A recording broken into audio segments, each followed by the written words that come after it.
en determinadas circunstancias no es error, sino simplemente es un instinto de supervivencia, pero cometemos un error a medio y a largo plazo si analizamos la represión solamente desde la perspectiva del palo, del golpe inmediato, de las detenciones, de la tortura, del descabezamiento de grupos, de todo el proceso de machaque. Eso es verdad y es una parte decisiva, de todo el sistema represivo, pero es la parte decisiva última.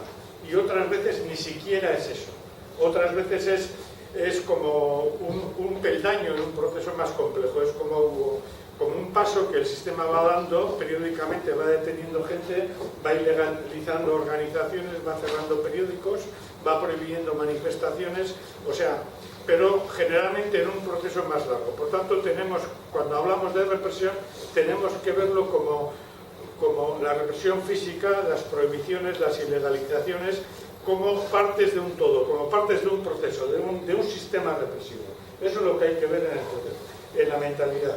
Cuando ocurre una detención o ocurre una ilegalización o el cierre de un gasteche, por ejemplo, cuando vienen los cipayos y cierran un gasteche, o vienen los cipayos y hacen un desahucio, o cuando masacran una manifestación o cualquier cosa esa, inmediatamente vamos al acto concreto, que es lo que tenemos que hacer. Pero también inmediatamente a la vez tenemos que analizar ese hecho dentro de un sistema represivo, dentro de una doctrina represiva y dentro de una estrategia represiva. Por eso os decía antes de que hoy desgraciadamente no da tiempo a explicar con detalle el concepto de sistema represivo, el concepto de doctrina represiva y el concepto de estrategia represiva. Y por eso os proponía que si más adelante tuviéramos tiempo para explicar las tres cuestiones que son necesarias, no hay ningún problema en venir. Una acción represiva cualquiera, que entra a la chapurrada en un bar a las 2 de la mañana con la excusa de que hay ruido, pero en realidad es que alguien ha llamado y ha dicho ahora en tal sitio hay tanta gente y es conveniente meterles miedo, es conveniente acojonar al personal, es conveniente con la excusa de a ver si buscamos cualquier chorrada, mantener la presión contra la juventud abertzale, etcétera, etcétera. Ese hecho aparentemente aislado siempre va dentro de un cúmulo que es una estrategia represiva que a su vez está interna dentro de un sistema represivo y que ese sistema represivo funciona con una doctrina, con una concepción a largo plazo. Los perros nunca muerden en situaciones de desesperación, sobre todo los perros humanos, ¿sabéis a lo que me estoy refiriendo? Siempre tienen un esquema de intervención. Entonces, uno de los problemas básicos de toda la política revolucionaria desde siempre es concebir y darse cuenta de esa cuestión. Bolche, la editorial Bolche, publicó hace un año y pico un libro que recomiendo sea leído periódicamente, es muy barato, está en internet, pero recomiendo que se lea en papel, lo que todo revolucionario, y revolucionaria añadiríamos ahora, debe saber sobre la represión. Es un libro escrito por Víctor Serge, un revolucionario bolchevique, que en su acceso tuvo todo el sistema de funcionamiento de la Ojrana, la policía política zarista. Y en muchísimas cuestiones sigue siendo actual el libro, porque mete capítulos de psicología, capítulos de provocación, capítulos de planificación, capítulos en todo.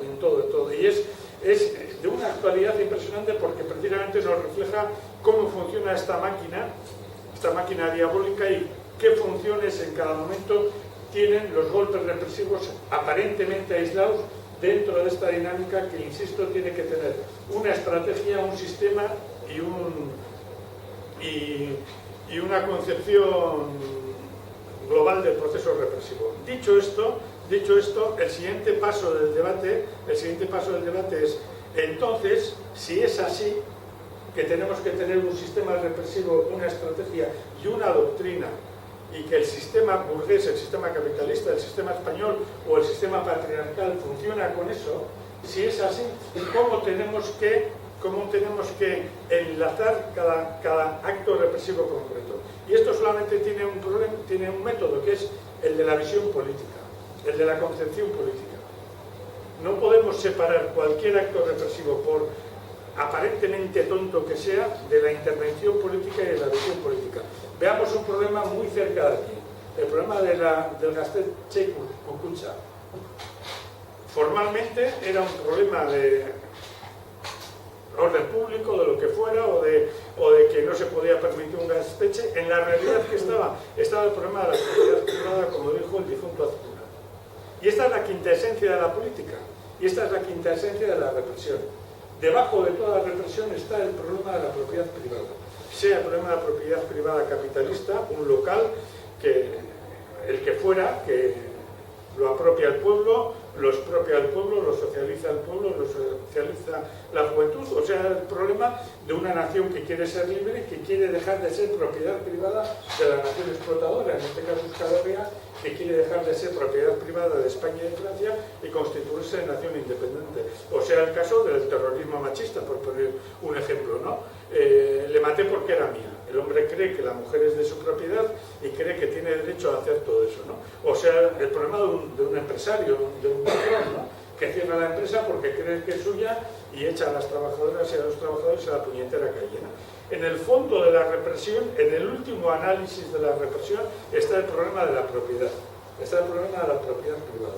Y la represión tiene como fundamento y tiene como estrategia, como sistema y como doctrina mantener la propiedad privada de todo, siempre en manos, pues eso, del sistema patriarcal, de la opresión nacional y de la estructura capitalista. Si no entendemos esto y reducimos la represión simplemente a las cuestiones pues, que han detenido a tal o han prohibido tal cosa, acertaremos y superficialmente y durante muy corto espacio lo inmediato, pero no entenderemos el proceso en su conjunto. Visto esto, hay que tener en cuenta que los sistemas represivos varían, se mejoran, se adaptan con el tiempo. Por poner un caso, podríamos hacer muy rápidamente varias fases en el sistema represivo español contra Euskal Herria. Una de ellas, el franquista, que era puro y duro, bravo, en el sentido brutal, ¿no?, directo, lanzar los grises a la calle, lanzar los picoletos y, en caso extremo, lanzar el ejército, ¿no? Pero UCD, con el apoyo de los expertos alemanes, israelitas del Mossad y ingleses de la guerra de Irlanda, pegó un salto y entonces le llamaron el plan Mula, como era de lucha antiterrorista, no sé cómo se llama, que se llamaba Mula. Luego le cambiaron el nombre y le pusieron Mula. Y UCD dio el primer paso. Y el esquema de UCD era el siguiente: era encontrar o buscar la colaboración de elementos de la propia sociedad aplastada para que legitimaran y para que después, posteriormente, favorecieran y endurecieran la represión. Ese fue el primer salto. ¿Por qué? Porque todos los sistemas represivos que buscan efectividad a la larga, buscan siempre un colaborador interno, sea las clases dominantes de la nación, sea de la nación oprimida, sea en otros ámbitos los hombres que apoyan al sistema burgués y lo apoyan porque ellos son copartícipes de la opresión de las mujeres, sea el sistema del poder adulto, aplastar a la juventud por medio de participación de los padres y de la familia, sea lo que sea. Siempre el sistema da un salto y busca colaboradores que apoyen al sistema, y en el Estado español eso fue muy claro. Hacer 17 autonomías, varias de ellas con sus propias policías, básicamente Egualde, donde el gobierno vascongado en Vascongadas tuvo acceso a la policía, y en Cataluña con los Mossos d'Esquadra. Una cosa similar se hizo en Galicia y otra cosa muy pequeñita se ha intentado en Andalucía. Ese fue el gran salto, y a partir de ahí se ha ido mejorando. Luego vino el plan CEN, los recambios en el plan CEN, etc. ¿Eso qué indica? Indica que según cómo vaya la resistencia del pueblo, la resistencia de las clases explotadas, etc., ese sistema represivo va cambiando de doctrina, va cambiando de estrategia, se va ampliando y siempre va buscando que haya colaboradores que faciliten esa represión, manteniendo el sistema represivo, lógicamente, manteniendo el poder decisivo. Por ejemplo, la Ertzaintza está supeditada al ejército y a las fuerzas españolas. y es el Estado el que conserva el poder decisivo, pero ramifica los sistemas represivos. Ahora recientemente, un salto más, que vamos a explicar con un poco de detalle, un salto más ha sido la Ley Wert. La Ley Wert tiene un peso represivo impresionante. ¿Por qué? Porque ramifica y extiende a un montón del sistema educativo y a un montón del sistema de participación de las familias y a unos niveles de participación de la cultura, de participación, lo que equívocamente se llama la sociedad civil, en el control de la población, sobre todo de la población juvenil. Otro caso del sistema represivo fue, por ejemplo, aunque parezca mentira, pero lo iremos viendo, el paso de los sindicatos, comisiones obreras y UGT, mediante el Pacto de la Moncloa, a liquidar toda resistencia dentro de los sindicatos. Otro sistema represivo, dentro de lo que voy a explicar a continuación, el concepto amplio de represión, fue precisamente los procesos autonómicos de descentralización administrativa, que permitieron en todo el Estado español, creando 17 comunidades autónomas, simplemente descentralización represiva, que cientos y cientos de exmilitantes que habían sido socialistas, comunistas, etcétera, de pronto de la noche a la mañana tuvieran acceso a puestos de administración, que era meter la ley española, la Constitución española, en las diversas regiones y naciones oprimidas. Y cientos de militantes que habían luchado contra el franquismo, de pronto, y aquí en Vizcaya, en Egualde y en Nafarroa, se ve muy claro, ¿no? Y podemos decir nombres, podemos decir nombres de militantes del PSOE, militantes de la UGT, militantes del Partido Comunista, etcétera, etcétera, y hasta militantes de EA en su tiempo, militantes extinguidos de la izquierda abertzale, que de pronto se encontraron trabajando en estructuras que eran de descentralización del Estado español y administrando, bajo órdenes del Estado español con tintes autonómicos, administrando la estructura de dominación. Eso también es un sistema represivo, por lo que he explicado, que amplía los agentes, multiplica los agentes de represión que consiguen ciertas ganancias económicas, psicológicas, de sentirse alguien, cuando he sido un peñetero electricista, podríamos poner el nombre de un famoso dirigente del Partido Socialista Obrero Español, etcétera, que luego su hijo llegó a ser Lehendakari de las Congadas. Todo un proceso en el cual el sistema va cooptando a gente que viene de la oposición de su Real Majestad y se encuentra en un momento concreto teniendo cotas de poder. Eso también es sistema represivo. En definitiva, ¿qué es un sistema represivo? Un sistema represivo es un conjunto de funcionamientos a diversa escala, ágil, que penetra absolutamente en toda la sociedad, controlado en última instancia por el Estado, que permite cierta autonomía de funcionamiento a muchas de sus partes, que muchas de sus partes actúan de forma invisible e imperceptible, porque es normal, y iremos detallando algunos de ellos. Este sistema represivo funciona con una doctrina que se habitúa, que cambia, la doctrina del PP, del franquismo en su momento, luego vino la UCD, luego vino el PSOE con el Plan C, luego retoques sucesivos, eso fue mejorado, y luego cuando viene ya toda la oleada de leyes contra el movimiento obrero, de restricciones de derechos obreros y sindicales, por ejemplo, el cambio por el PP de los derechos de aborto libre, gratuito, y con esto es un sistema represivo invisible. ¿Por qué? Porque ata a muchísimas mujeres jóvenes, las ata a sus familias. O todas las leyes que permiten los desahucios, o el solo hecho, insisto que me extenderé dentro de poco en esta cuestión, el solo hecho de las tremendas dificultades legales para ocupar casas, para crear comunas, no solamente las teches, para crear comunas donde la juventud pueda vivir, o para recuperar empresas, o para recuperar casas, edificios abandonados y hacer comunas sociales, etc. Las leyes que impiden todo eso son sistemas represivos. ¿Por qué son sistemas represivos? Porque crean toda una estructura que desde que nace el niño y la niña en su primera socialización, que es la fundamental, cuando todavía no tiene apreciaciones, depende de lo que se le dice en casa, depende del trato que recibe, luego vendrá la segunda socialización ya cuando se entra en la adolescencia. En la primera socialización lo que hace el sistema es crear una estructura de control, de ideologización, de formación, de mentalización en la obediencia, que es un sistema represivo. ¿Por qué? Porque la especie humana por antropogenia, por evolución, es una especie humana social. Es una especie humana de vivir en común, de vivir en colectivo, de hablar en colectivo. Nos hemos formado así, incluso cuando éramos prehomínidos, cuando éramos simios, etcétera, etcétera, ¿no? Somos, genéticamente, en el buen sentido de la palabra, somos colectivistas. Lo que hace la educación desde la primera adolescencia, desde la primera infancia y desde la primera socialización es meternos en el individualismo y la dependencia.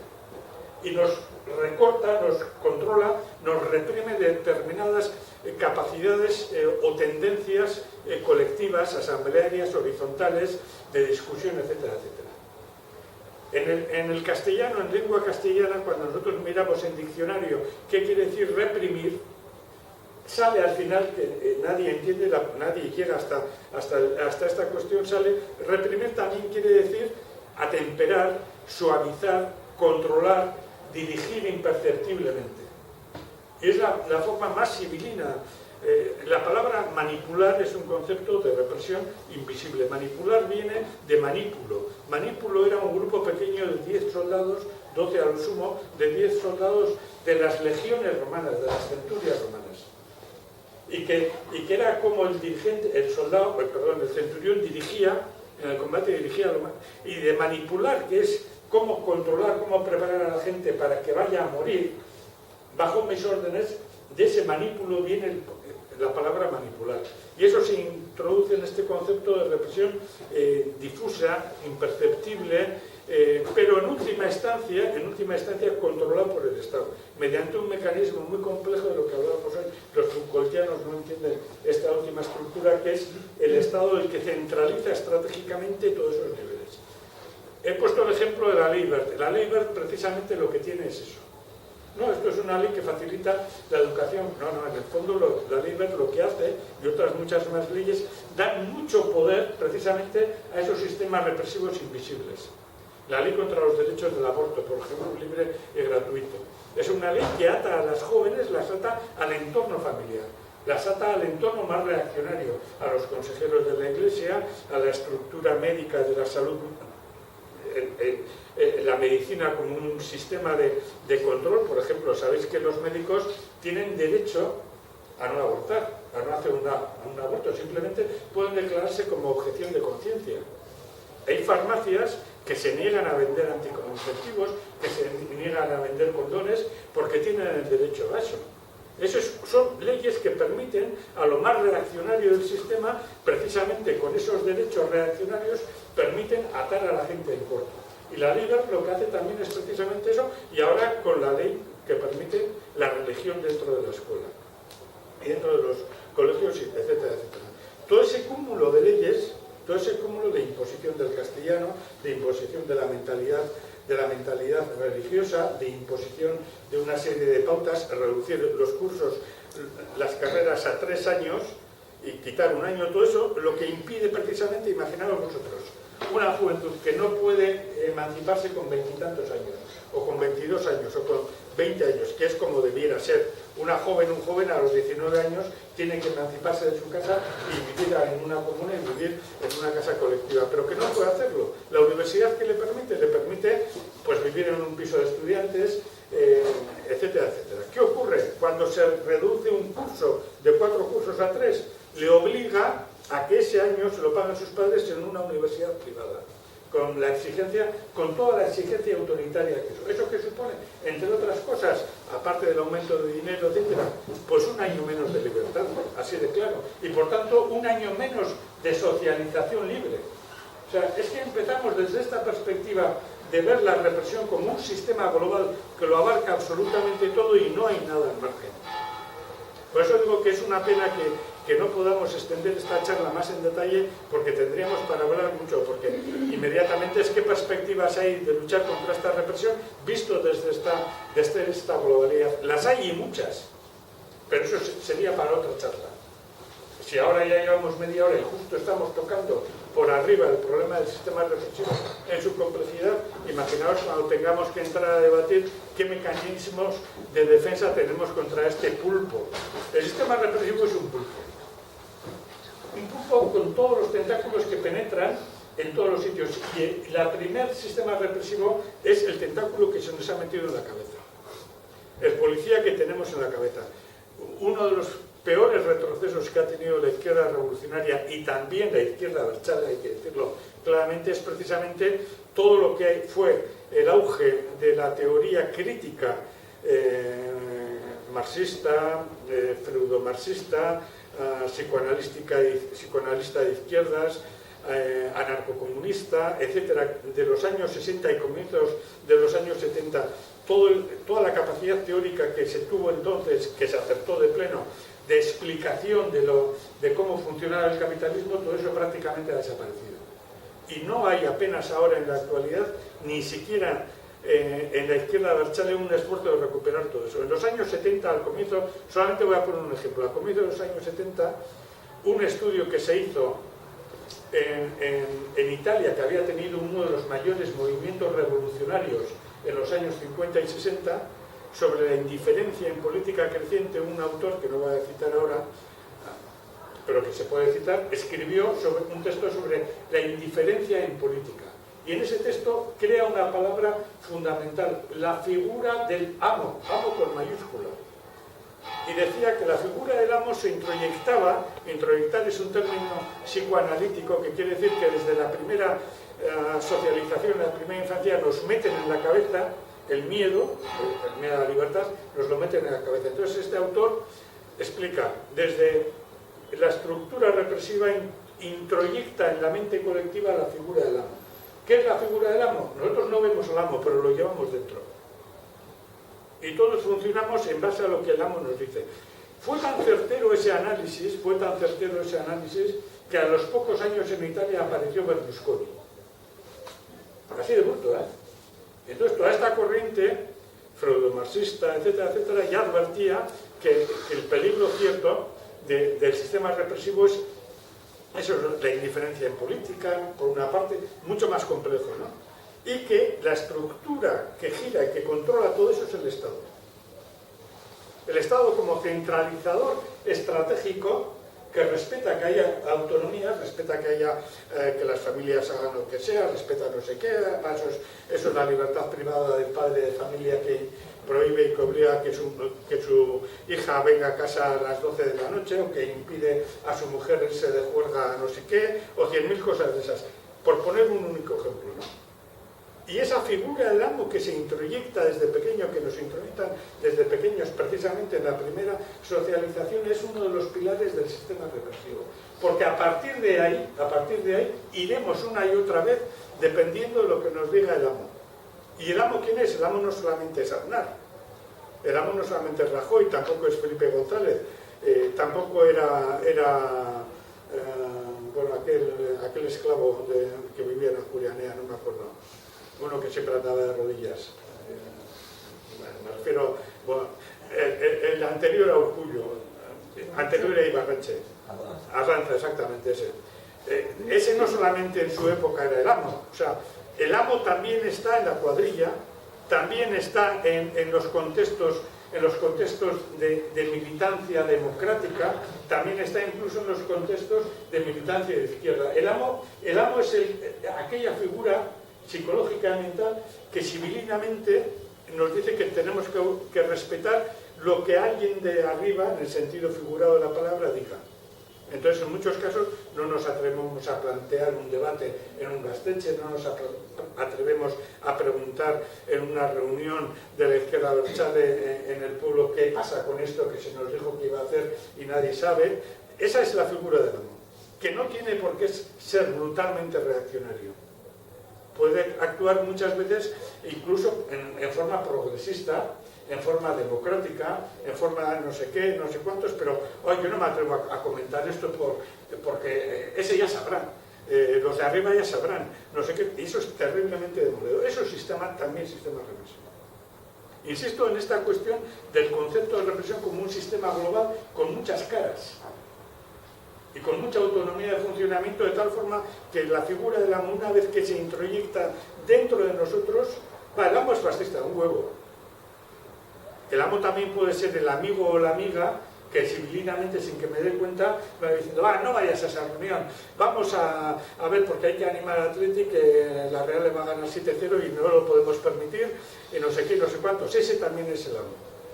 Ese también es el amo que controla civilinamente o nos determina. Entonces, claro, la lucha contra ese sistema represivo tiene que ser una lucha día a día. Entonces, si no partimos de esta concepción del sistema represivo como una globalidad, no entenderemos más que lo duro que tiene la represión física, que es incuestionable que es así. Pero esa represión física, esa detención, esa tortura, esos malos tratos, esos años que te tienen y que te destrozan psicológicamente, te ponen nervioso, que te tienen sin decir nada sobre cómo va el juicio, personas que llevan 5, 6 años, 7 años sabiendo que tienen un juicio pendiente y nada, y que luego al final se dice que se ha sobreseído, mientras tanto le han destrozado la vida. Son formas de represión, o las formas de represión de las multas, por poner un caso. Te piden el carnet y sabes que al cabo de un tiempo vas a recibir una... ¿Eso qué es? No ha pagado la multa. Eso es un castigo económico desligado del castigo político, desligado de las razones políticas de fondo. Siempre lo que se busca es quitar el contenido político y el contenido en que la represión va precisamente para asegurar la propiedad. No es represión económica, es la lucha contra no sé qué, contra la droga. Por eso alguien llama que está mirando desde un coche, no sé qué, la rico, vamos a ir a provocar, a ver qué pasa. Todos contra la pared y control de todos para que luego la prensa sepa manipular. Todo eso está dentro del sistema represivo. Y este sistema represivo tiene otra característica, aparte de todo eso, tiene otra característica, que cuando comprueba que determinadas cosas, determinadas tácticas suyas empiezan ya a ser conocidas y empiezan a ser superadas, se pone en funcionamiento. Se pone en funcionamiento y busca cambios, busca mejoras, nunca se detiene. Puede haber momentos en que parezca que la represión es la misma, pero si nos fijamos en determinado tiempo, si nos fijamos al cabo de un tiempo, aparecen nuevas leyes. Aparecen nuevas circunstancias que desconocemos y que los abogados, los especialistas, etcétera, tienen que estudiar y tiene que venir todo un debate. El Código Penal que está metiendo actualmente el PP, ¿cómo lo han hecho? El PSOE ha protestado un poquito, PNV ha protestado un poquito, UPN ha aplaudido con las orejas. ¿Cómo lo han hecho? Primero lo han endurecido un montón, luego lo han ido quitando, posiblemente previamente hayan mantenido reuniones, luego lo han dejado pasar y luego lo están imponiendo paulatinamente en silencio. Cuando realmente es un endurecimiento impresionante. Junto a ese endurecimiento impresionante viene otro dato, la compra masiva de sistemas antirrepresivos, pelotas de goma, de rollos eso, pistolas eléctricas como el caso de los Mossos d'Esquadra ahora en los países catalán, el Principat quiero decir, etcétera, etcétera. Y vienen otros sistemas también que refuerzan. ¿Por qué todo eso? Vienen luego los sistemas de control, por ejemplo, de intentar liquidar las radios libres, intentar liquidar los gasteches y las casas ocupadas. En estos momentos en Madrid y en Barcelona hay una guerra, y aquí mismo en Igualda hay una guerra sistemática contra eso, todo lo que sea autoorganización del pueblo, todo lo que sea de capacidad del pueblo para pensar por sí mismo. ¿Por qué viene todo eso? Porque el sistema represivo se adelanta al tiempo. Se adelanta al tiempo y prevé cómo va evolucionando la crisis.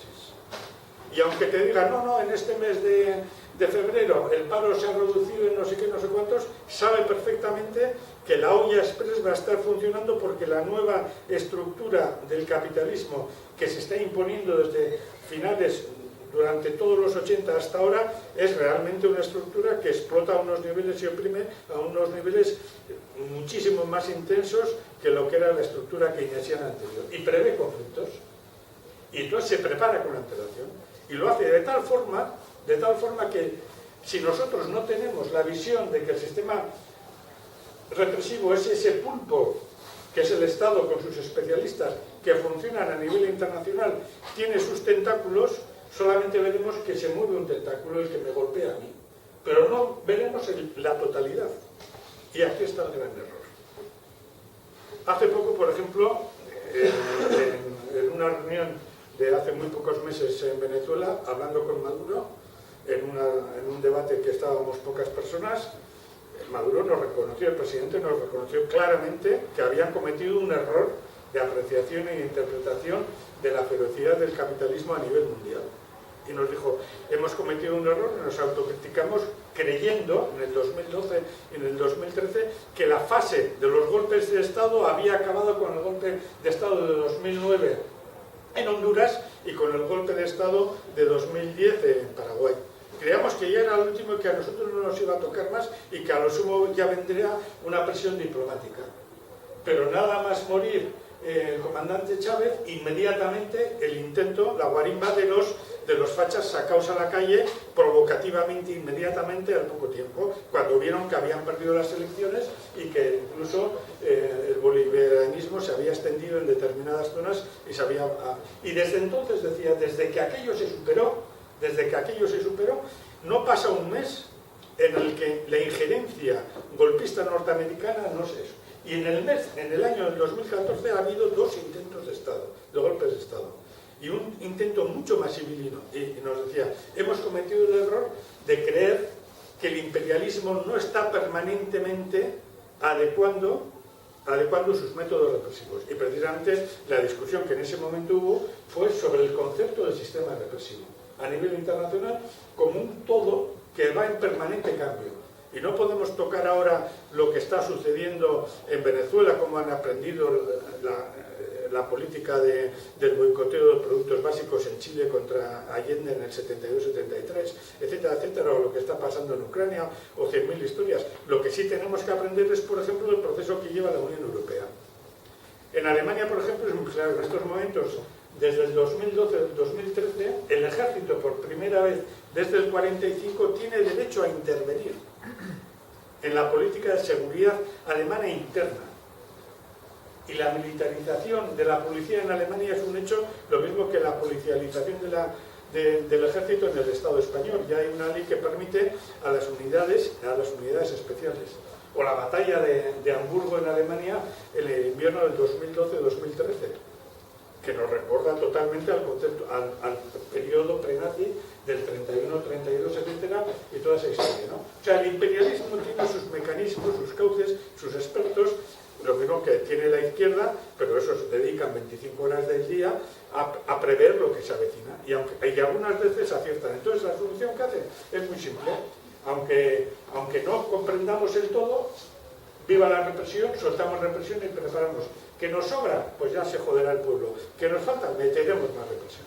Y en estos momentos en toda Europa. De hecho, en 2015, dentro de poco va a haber un debate organizado por Escapena, que hace un año y pico hizo todo un debate sobre la OTAN, y es tal el panorama a nivel represivo, luego tocaremos el Estado español, a nivel represivo sobre el acomodamiento y la mejora y la ampliación del sistema represivo, que dentro de poco va a haber en Gasteiz un debate precisamente sobre la OTAN y la función de la OTAN en la represión. Pero en el 2015, por primera vez, la OTAN va a hacer un ejercicio europeo de control militar dentro, no para detener un ataque de Rusia, que no se va a producir, y mucho menos para detener un ataque de Marruecos, porque se va a hacer en el sur de Europa, se va a hacer en Andalucía y en el sur de Europa. El objetivo, preparar a la OTAN para volverse contra los pueblos de Europa. ¿Qué está ocurriendo en el Estado español? Pues exactamente lo contrario. Hace poco salió un rumor de prensa, lo tengo archivado, advirtiendo que los planes represivos en el Estado español pensaban aumentar el número de fuerzas represivas en Cataluña y en el País Vasco. Porque están comprendiendo que por diversas circunstancias la situación explosiva se está concentrando. Madrid lo tienen relativamente controlado y ahora con Podemos lo van a controlar todavía mucho más, porque lo que está haciendo Podemos precisamente es destrozar toda la movilización y pacificar a la gente y evitar que la gente, si os dais cuenta, desde que Podemos aparecer públicamente, ha caído en picado el número de movilizaciones, el número de manifestaciones, etc. Bueno, lo que está haciendo el Estado español precisamente es eso. prever que las condiciones se están endureciendo y que eso va a llevar a unos sitios de mayor lucha y mayor enfrentamiento. Y por tanto está endureciendo todo el sistema represivo. Y esa es, digamos, la lección penúltima de lo que es un sistema represivo. Se adelanta, tiene una doctrina y tiene una estrategia y prevé e interviene con el tiempo. Pero eso no solamente lo hace, e insisto, no solamente lo hace el Estado, que es el pulpo, la cabeza del pulpo que dirige los tentáculos, eso lo hacen todos los micropoderes, para utilizar la terminología Foucaultiana, en sus áreas. En sus áreas todos los poderes que tienen algo que perder, planifican la represión y saben moverse con dinámicas. Porque ese concepto de represión lo aprendemos desde pequeños.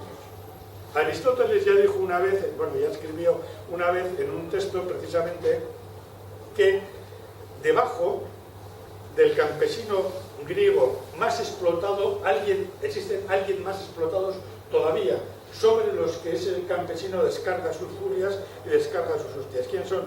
El esclavo, si ese campesino tenía un esclavo, y su mujer.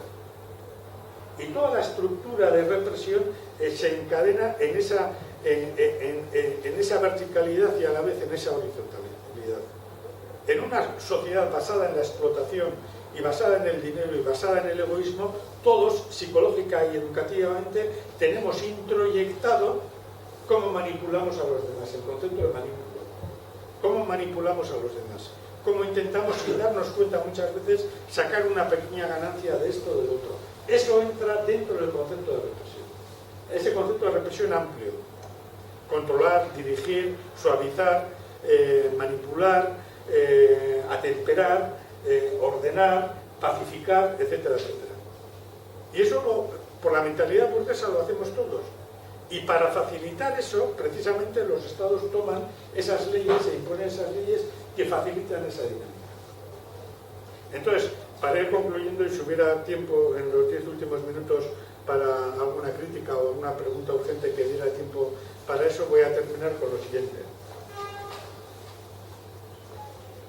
La represión como golpe no desaparece ni va a desaparecer nunca. Es más, se va a extender. Ahora, en la situación actual de desaparición de la lucha armada o fin de la lucha armada, sin embargo, nos damos cuenta que estamos viendo las detenciones, los controles, las multas y sobre todo una cuestión que estamos pasando por, estamos digamos, dejando de lado, pero es una cuestión básica, por lo que voy a explicar a continuación, que es la represión de la memoria de lucha.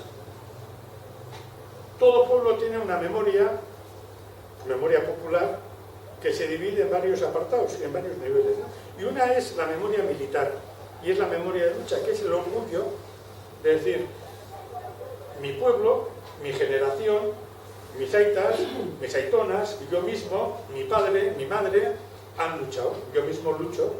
Cambiamos de táctica, cambiamos de método, según las circunstancias, pero hay lucha. Y eso forma una memoria, destruir esa memoria es decisivo para todo poder, y la represión, en último caso, también busca destruir esa memoria, porque un pueblo al que se le ha pacificado la mente, es un pueblo vencido. Los persas, el imperio persa, allí en Mesopotamia, etcétera, etcétera, estoy hablando pues del siglo VI, del siglo VII a.C., los persas tenían una cuestión básica, y no solamente los persas, también los romanos, los griegos y todos, y sabían una cuestión, que un pueblo que educa a su juventud en la autoestima, en el orgullo de saberse libres, aunque no puedan ejercitarlo, etcétera, etcétera, y en el caso antiguo, y también ahora, un pueblo que desiste de que su juventud sepa un mínimo de autodefensa, es un pueblo que camina inmediatamente a la pacificación mental. Entonces, ¿qué hacían los persas con los pueblos? Les impedían que la juventud aprendiera el uso de las armas. Así de claro. Y entonces sabían que en la tercera generación o en la segunda generación, en la tercera, segunda aproximadamente, un pueblo al que se le había impedido que enseñara a su juventud a usar las armas, entonces en aquella época usar un arco, usar una flecha, usar una lanza, podía servir tanto para arar el suelo como para cazar, para poder comer, como para defenderse de los bandoleros, que había muchos por los campos, ¿no? Pero un pueblo al que no se le enseñaba a su juventud defenderse, sabían que era un pueblo ya prácticamente desarmado, psicológicamente desarmado. Eso lo hacían también los romanos, también los griegos, lo han hecho todos. Lo hacían, por ejemplo, los aztecas. Los aztecas cambiaron de arriba abajo toda la historia del pueblo azteca, la borraron, la quemaron, tiraron todos los petroglifos, todo eso lo quemaron y escribieron otra. Pero impedían a los pueblos que explotaban, impedían que tuvieran su propia historia. Impedían que tuvieran la suya, la de los pueblos explotados, y les imponían la historia azteca. Desnacionalizaban a la juventud para que se creyeran la historia azteca, ¿no? En estos momentos se está produciendo un fenómeno, en el fondo exactamente igual. No solamente en Euskal Herria, en toda Europa. Se está olvidando o se está trivializando, por ejemplo, toda la impresionante experiencia de no hace mucho, estoy hablando de las guerras de liberación nacional que hubo en Europa, llevadas a cabo por los pueblos trabajadores contra la ocupación nazi, contra la ocupación fascista. Ha habido un silencio sistemático para que no sepamos que todavía en el año 44, en el año 45, había una guerrilla muy potente en Europa, dirigida generalmente por los comunistas, para expulsar a los nazis. Y que en el 46 y 47 hubo toda una circunstancia prerevolucionaria precisamente por eso, porque había montones de obreros, montones de gente con las armas, cogidas a los nazis, cogidas a no sé qué, que se encontraban, que aunque ahí estaba el pueblo armado, frente a los norteamericanos. Entonces, toda esa historia tan reciente, que todavía hay gente que la ha vivido, toda esa historia se ha amputado. Y en muchos sitios, por circunstancias que no podemos entendernos ahora, lo que se está metiendo es eso, una historia de una civilización pacífica, de una civilización ordenada, de una civilización respetuosa con la democracia, etc. De tal forma que el núcleo esencial de la dignidad humana, del sentirse una persona libre, que es el derecho de autodefensa y que es precisamente el derecho de resistencia o el derecho de rebelión, que aparece expuesto en el preámbulo de la Carta de los Derechos Universales, el derecho a la rebelión contra la injusticia, etcétera, etcétera, y aparece reconocido por la ONU. En estos momentos, reivindicar esa cosa tan elemental, lógica en los años 40 en Europa y en otros sitios, pues parece un acto de terrorismo, ¿no? Una vez que un pueblo acepta eso, es que ya tiene el amo dentro de su cabeza, y es el triunfo definitivo, de la revolución. Es aniquilar toda llama de libertad, y eso es lo que en último caso busca la represión. Por tanto, volviendo al texto de Serge, de Víctor Serge, hay un momento en el que el texto dice una cosa muy clara. Lo que busca la represión no es detener. Lo que busca la represión es liquidar toda posibilidad de resistencia. Y cuando eso consigue, también detener, pero buscando más allá. Cuando eso se ha conseguido, la represión ha triunfado. Imaginaos vosotros simplemente un hecho constatado, salir de Golde, viajar a Asturias o viajar a Zaragoza. ¿Por qué pongo esos dos ejemplos? Digo, podemos viajar a Gamonal, en Burgos, ojalá lo hiciéramos y aprenderíamos mucho y les enseñaríamos mucho también, ¿no? Pero en estos momentos ya en Asturias empieza a haber un ligero movimiento. Yo estuve pues hace 4 meses en Gijón y en Oviedo, y empezaba a ver, y de hecho hubo una manifestación, la gente incluso, algunos echaron un petardo, bastante gente, etcétera, etcétera, y lo mismo empieza a haber en Zaragoza en estos momentos. ¿Por qué digo esos dos ejemplos? Por una cosa muy clara. La lucha de clases en Asturias en los años 60 fue tremenda, por una serie de cosas, y todavía en los 70, por una serie de cosas del sistema represivo, han pacificado Asturias. Y la lucha de clases en Zaragoza en los años 70 iba en ascenso. El triunfo del sistema represivo en Zaragoza ha hecho que haya descendido justo hasta ahora, que empieza a tomar algunos visos de lucha. Comparado eso con Euskal Herria, la distancia es abismal. ¿Por qué? ¿Cómo se ha conseguido eso? ¿Cómo lo ha conseguido la burguesía asturiana y la burguesía zaragozana y la española en su conjunto, y por qué no se ha conseguido en Euskal Herria. Eso sería motivo de debate para la siguiente charla que os estoy proponiendo para cuando podáis, porque como habéis visto simplemente me he limitado a poner problemas a discusión y a debate. He tocado el tema por arriba, porque es infinito prácticamente.